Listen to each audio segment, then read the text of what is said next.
अस्सलाम वालेकुम friends, welcome back to my YouTube channel daily tips with अस्मा।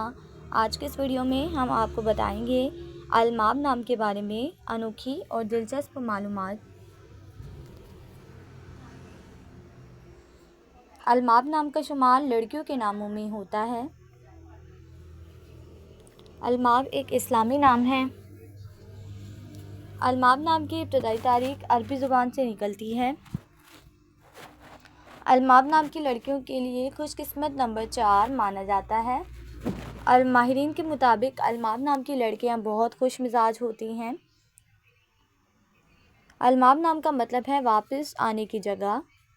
अलमाब नाम की लड़कियों के लिए खुशकिस्मत दिनों में एतवार और मंगल का दिन शामिल है।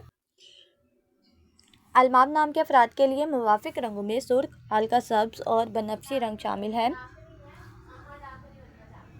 अलमाब नाम के अफराद के लिए मुवाफिक पत्थरों में पुखराज पत्थर शामिल है।